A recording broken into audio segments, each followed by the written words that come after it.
I got a couple Johns in the house. How's it Good going, morning, guys? Kyle. Good, Good Kyle. morning.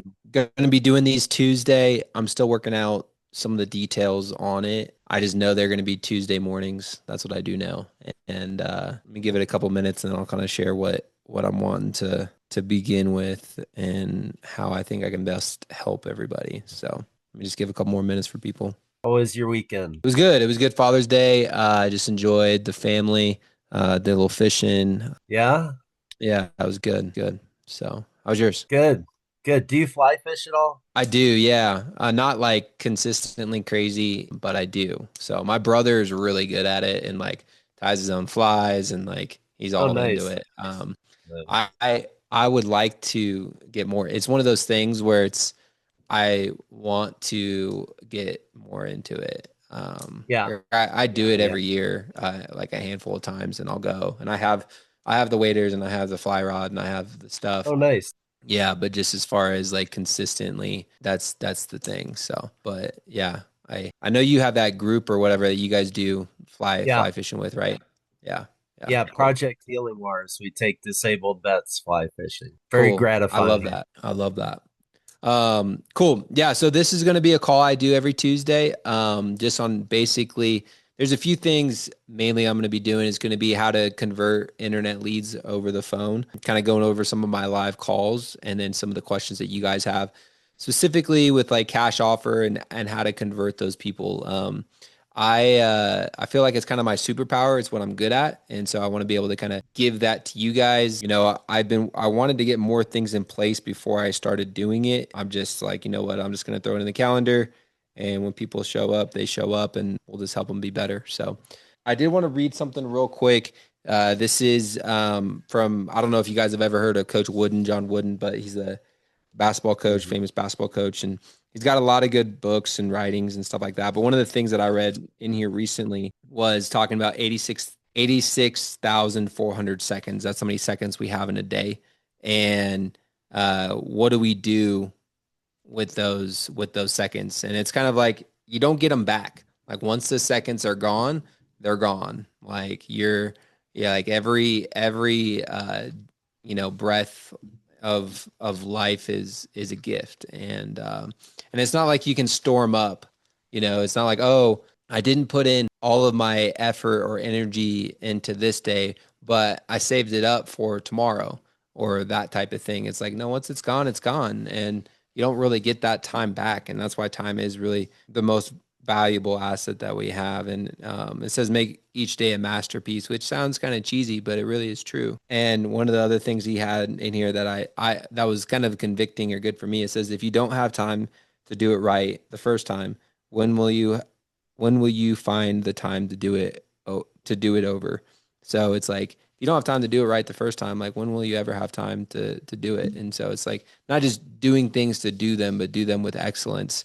And so how do you get to a place of doing that, doing things with excellence and taking the most being the most effective with your time and the most impactful with your time. And so my goal of these calls is to be impactful, um, and then also help help you guys start to convert some more business from the internet. And so um, I'm in the process of kind of writing a book and doing kind of like it's like a journal book where it's like flip your life, flip your business in 19 days. And so I'll go into that on another call on another time. But I did want to before I get into Q&A, well, we can do Q&A, and then I wanted to go over a call that I did here recently, maybe two if we have time, and just go over kind of how I converted these internet leads just from simple phone calls. And but what questions do you guys have any initial questions or do you want me to just jump in? Any questions on anything? Nada? Okay, cool. Well, that's fine with me. I'm gonna share my screen here. Boom, boom. Okay, so Kyle, this, yeah, can I run a quick question at you? yeah. What you got? Okay, so with the new construction leads, Hmm. what have here's how it generally goes. I'm wondering like how you would manage these and get my head around this better is so I get leads and I get have the whisper call where it automatically calls them, and then it says to me, you know, it rings me and says, if you want to make money, connect with this call, whatever. And the vast majority of those do not answer, right? So a percentage do. Every once in a while, I get one that answers. And so all those people who don't answer right away, what kind of schedule and what kind of follow up would you do other than just letting the funnel send them messages? Yeah. So I would call them twice. It's kind of typically what I do. I'll call them either from my cell phone or from the or from the platform. How I call people is I call them from the app. I like the app versus the computer. It seems more natural because I'm used to talking to people on the phone. So even if I'm in front of my computer, I will still call them on my phone and I'll take notes on my computer, right? So that's how I do it. I like calling them from the app because it records the call. So for me, for training purposes, I really like that. But ultimately, the whole goal is to get into conversation. And so I think a metric that you guys need to know is like how many conversations do I need to have to equal an appointment, right? And that metric is important. So is it 10 conversations? Is it 30 conversations? What is it for you, right? So if you're only getting 2 leads a day and it takes 30 conversations, then basically 2 leads a day, it's seven, four, so it's 14. So let's just call it, it basically takes 2 weeks to you even get an appointment, right? So a lot of times it's volume, quantity equals quality. And it's just it's simple, but it's true. And so these Facebook leads are only going to convert at a 1 to 2%. Over time, they'll convert at a 6 to 12%. So it's kind of understanding the math behind it, right? Now, what I think converts them even faster is leveraging or using the cash offer in your conversations. And I couldn't help but notice recently on some of these leads that like some of these leads out of Scottsdale I've been working. A lot of these people have to sell something first, and we instantly assume the buy versus the sell. And so I think, transitioning into that call of, hey, well, and this is one of the cash offer companies. And so understanding like those conversations, like when to transition into, hey, this person's actually a seller first, based on the right questions and stuff like that. So my goal of these calls is to help you convert the leads, and then but also go from A to Z. Like how do I convert from the phone to the appointment to converting that appointment on a call. Like I've converted leads on a Zoom call, getting a listing appointment, and so it's definitely doable. And so that's kind of and how to handle certain objections and stuff like that. So that's some of the tactical ways that I would do things. Did that answer your question? Yeah, yeah. And it brought up another one real quick is you say, like, we got to know how many conversations equals an appointment. Well, I'm not even clear on exactly what you're doing as far as what is an appointment. Does that mean getting them on your calendar for another phone call or what? And how do you run that whole thing? Yeah, yeah. So as far as the appointment goes, like appointment, in my opinion, is a buyer or listing a presentation appointment. That's an appointment, right? So where you're actually going, they know what it's about. It's not like you're showing up and they're confused. It's like, hey, they know that I want to work with them and want to help them buy real estate or sell real estate. Like that's an appointment. And whether that's on Zoom or whether that's in person. Now the in person is more natural, and it's obviously a little bit easier to close people. But you can close people on the internet. So that's my definition of an appointment. Okay. Yeah. Yeah. So And you, let me, you're saying like, okay, so if you could just, as you're doing that, like go through the steps of how you get there typically, because it's like you talk to somebody first time on the phone and then have a listing appointment. It's like, really? Like there's no other calls necessary in there. You just get it right away. it just depends. Everybody's different, right? So some people, it depends on Right. where they're at. So sometimes they're farther away from that appointment. Sometimes it's like, it just depends, right? But knowing there's always a next step, right? That's the idea. So let me go through some live scenarios, and I think that will be helpful. Perfect. So I have a couple recorded calls here. I have like 5 on my screen, and so I'm not going to go over all of them. I'll save some for obviously next week and the weeks moving forward. So I have 2 here. I'll go over. Their first one is a buyer lead, and This is Kelly. so this is me calling them. I missed the call, right? I'm calling them back because I've missed the call for whatever reason, right? So I'm calling them back. Let me just go ahead and play it. And then I'm going to stop it along the way because I do think it's helpful. So, Kelly. Hey, Kelly, it's Kyle Kunkel. How's it going? Good. How are you? Good, good. Hey, I was calling. I saw that you were interested in our new construction. You had clicked on that, and we work with some builders where we can save you anywhere from 5,000 to sometimes 30 to 40, depending on the situation. Are you looking to make a move here in the next 2 to 3 months? No. No. Are you looking to make a move at all? Maybe in the next year or so. I'm not sure. I've got some real estate that I'm trying to juggle in Colorado right now. Oh, interesting. We're in Colorado. Denver. Okay, awesome, awesome. Well, so we do work with different investors basically that will close and buy a house within. so she says she's not looking to make a move, right? I said, "Hey, are you looking to make a move?" She says no. Then I come in and I say, "Well, are you looking to make a move at all?" And she said, "Yeah, I am." And I have some other real estate I need to take care of that. And by the way, like this is a smart gal. She's in like medical sales. She's looking to buy like 1.3, 1.5 in the Scottsdale market. So it's not like she's some like random person. Like she's got $1 million house in Denver as well. So it's a good quality of person, not just, and this came from the Facebook leads, not just something else. Okay. So they exist. Okay.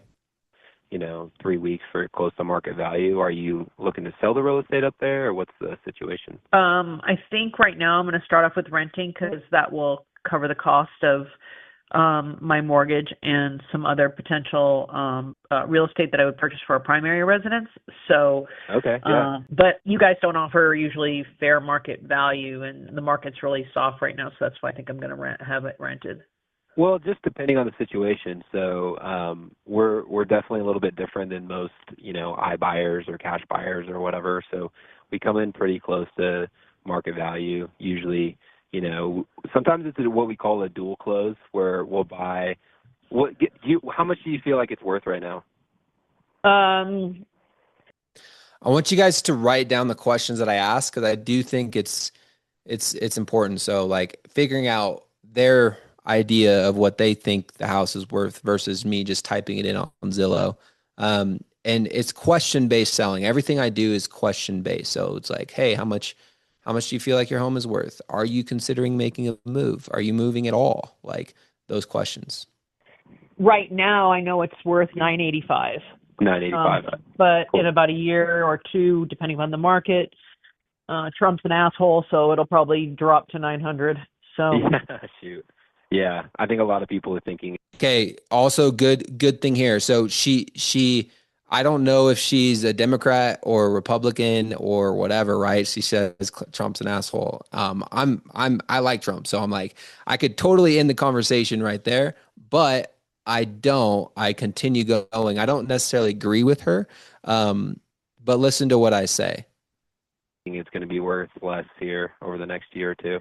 I say I impose a belief that a lot of people do believe because this is facts. A lot of people are selling their house now because they believe that it'll be worth less later, right?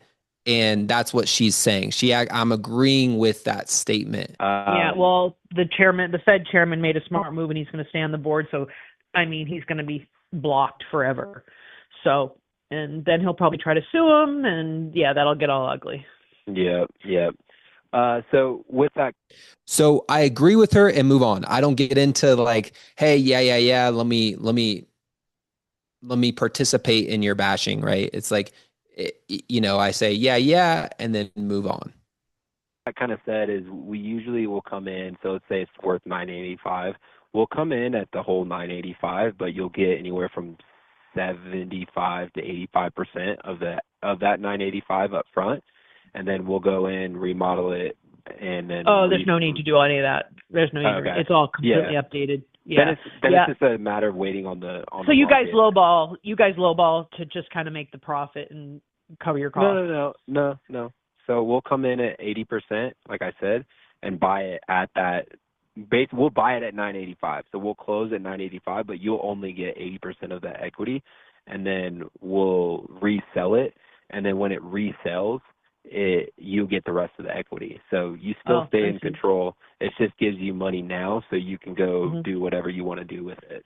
So I explained the process, which can get kind of hairy, but she seemed to be a pretty smart girl, so I wanted to explain the process to her. But I forward pace her, right? Forward pacing is something where you want to be able to get them thinking, what would I do with the money that I got, right? So, hey, if you got 85, in a perfect world, I would have done the math and I would have said, hey, 85% of it would have been X, Y, and Z. But also that doesn't include fees and all that kind of stuff. So I'm kind of setting up, there's no way you're going to close somebody like this on the first try, right? She said that she was looking at making a move, right? In the next, she said that she had a problem. Her real problem is her Colorado house. What does she do with that Colorado house?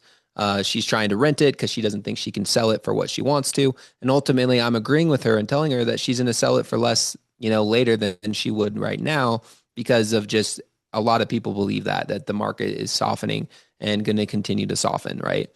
So that's where that comes in. I explain the process of, hey, you would get 80% and you can take that money and do what you want with it, right? So I'm kind of forward pacing her in that, is that she would get the money. And I usually say 3 weeks. I don't remember if I say that, like, hey, you would get your money in 3 weeks.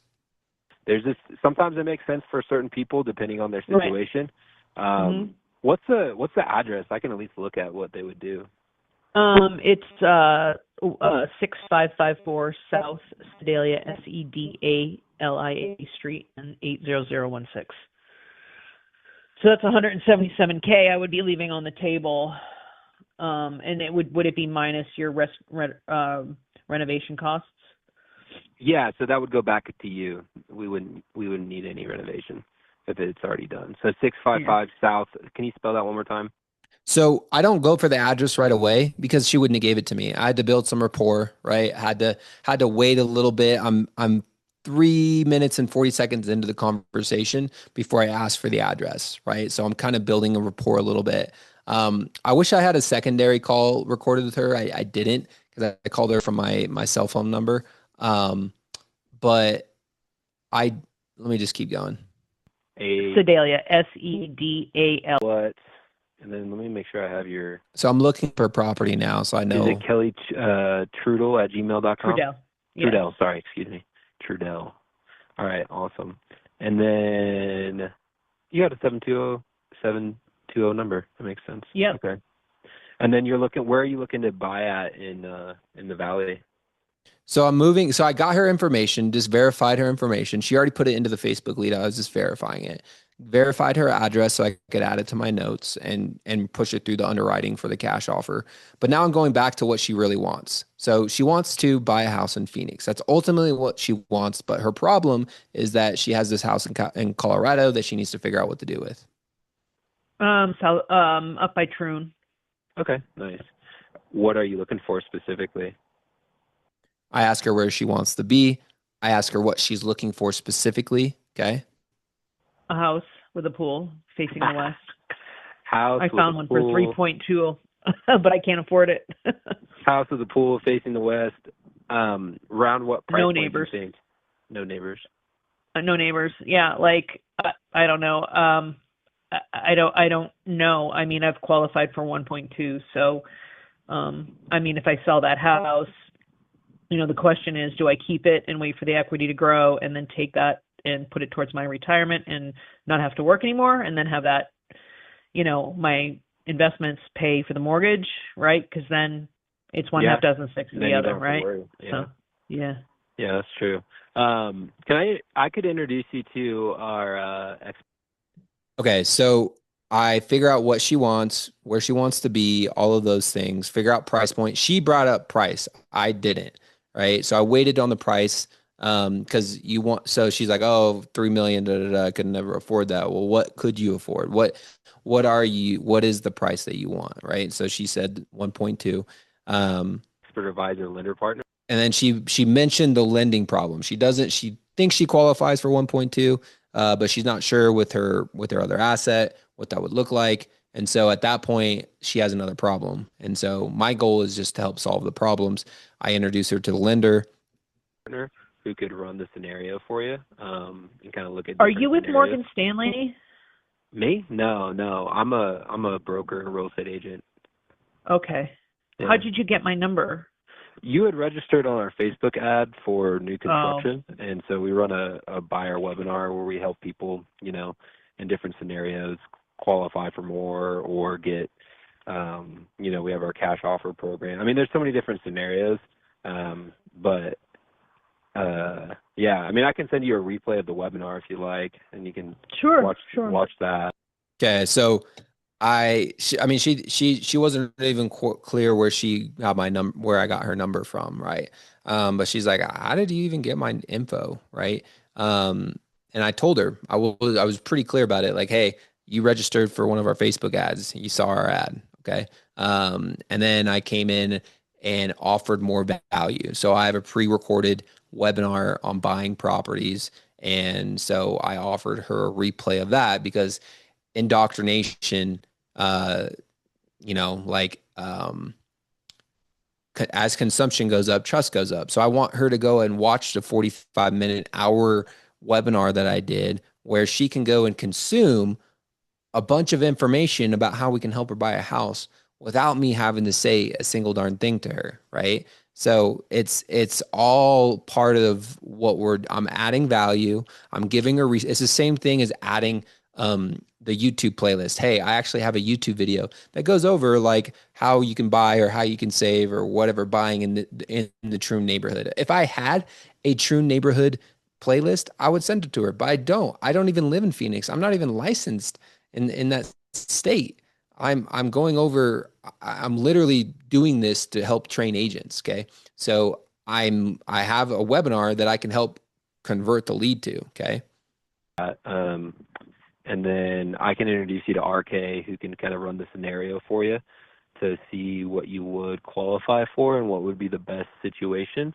And then I'll run that house, up in Denver, and kind of see if that's an option. And what we like to do is kind of just come to the table with different options for our clients, and then you guys can make the best decision that makes the most sense for you guys. Because a lot of times it's like, hey, take it or leave it. You get 70% of the offer, or right. And one of the things that we do that's pretty unique is once we know your number that you're trying to buy and where you're trying to buy, we have the ability to pull homes that or people who are likely to sell, and we can go find you those homes that are off market. So once we know, like, hey, okay, you want to be in Troon, you're around 1.2, you're going to have some rental income that can go towards, paying off your, or covering your mortgage and all that kind of stuff. And RK is really good at getting that exact number. And then at that point, we have more negotiating power and don't have the pressure of, because a lot of times if that house with the pool facing west shows up, now all of a sudden it's like, there's 3 offers and it's gone if it's all priced right. So we want to try to, once we know, like, hey, Kelly qualifies for this, this is exactly what she's looking for, then we can go and work for you and find things that are off the market. So I'm adding an additional value of, hey, we can help you find properties that are off market, right? Once we know exactly what you're looking for, once you're qualified for X, Y, and Z. Now, kind of the hook there is we would never go do that unless we had a buyer's agreement in place. I'm not going to go work for free to find an off-market property, right? But for someone who has a $1.3 million property, you better believe that I'm going to go get data for that area and say, hey, I have a cash offer, for your house, and get more listings and find my buyer a place, right? So there's like two way, like I could go get more business and help her find a house. So there's multiple things that I can do. If you noticed, I'm kind of replaying what she told me. So I have my notes in front of me. I'm replaying kind of some of the things that she told me so she knows that I was listening to her, kind of recapping. I also use her name, Kelly, right? So anytime like you're talking to somebody, I actually put a tally mark on a piece of paper for how many times I say their name. I want to say their name at least 5 times in the conversation because it is the sweetest name in their language that they understand. So if like, it is something that re-engages them. It is something that makes them build trust with you. And it's just, it's a beautiful sound to their ears. And so I want to use their name as many times as possible. I think I've only used it twice, so I came up a little bit short, but in a perfect world, I would have said her name 5 times throughout the conversation.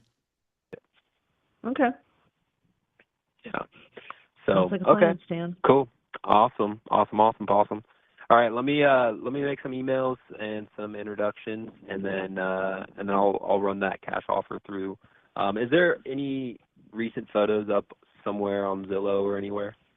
They're being taken tomorrow. Okay, I so can send them over to you. okay, awesome. Yeah, that would be perfect. I will send an email with that because we'll have like an initial offer. Okay. So that's just me kind of explaining more of the process of, hey, we'll have an initial offer, then we'll have to push it through underwriting, stuff like that. So I'm letting her know, like, hey, it's going to take about, a couple of days for me to get it all the way through underwriting to realize exactly what it is or for what. So that is how that conversation went. My next conversation with her, I did not record, but I wish I did because it was pretty funny because the initial offer was lower than what she wanted. And I said, well, then sometimes it's just not a good fit for people. And she's like, well, I didn't say that. Right. So I'm not going to recap our entire second conversation, but the whole point is, hey, how did I set the appointment? How did I set the stage for the next thing? I introduced her to a lender, right, who's actually paying for our ads. So, which is great. I got him a 1.3, a $1.2 million, buyer. I sent her a replay of my webinar for indoctrination. I ran her house through a cash offer platform to let her know, like, hey, we can help you. And we had the second appointment or just a second phone call that kind of introduced her to the cash offer. She wasn't really interested, but she's more interested in buying. I found out a little bit more about her. She likes to run, triathlons and all this kind of stuff. Okay, cool. Great. So at this point, she's still trying to rent her house. So she's open to the cash offer. But she's going to start looking to buy with us in the Phoenix market. Right. So that's kind of where this client's at. So for this person, there's always a next step, a next step, a next step. So what is the next step for your client? How do you get them from initial conversation to an appointment? That's the whole goal, right? Or to the cash offer appointment. So that's what I did. And this was a buyer lead that came in, but used the cash offer to convert her. Okay. We're out of time. So hopefully that was helpful. I have a bunch of these other calls. Like Dean is a $2 million buyer. This gal's a $3 to $4 million buyer. I forget what these ones are, but I'm going to label them and kind of have them in a place. And I think the main thing that I want you guys to kind of walk away with is, okay, one, what's the next step for the client? And then two, what are the questions that I'm asking them to get them kind of converted to the next step? Okay. And realizing like it is a little bit of a process. Can you take someone from A to Z? Absolutely. But a lot of times, like this is a $1.2 million buyer that has a problem that she needs to solve first before she's, 100% ready to buy. Okay. Any questions? No? All right, cool. All right. We'll keep crushing it, guys. John, did you have a question? No, I just wanted to say thank you. The other John asked a lot of the questions that I was afraid to say. Thinking. So I appreciate you, John, and you, Kyle. So thank you very much. Yeah, of course. Of course. We'll see you guys on the next call. There'll be more people on. I think I was just trying to catch a rhythm for this first one. So appreciate you guys, and we'll talk to you guys soon. Thanks. Thanks, Kyle.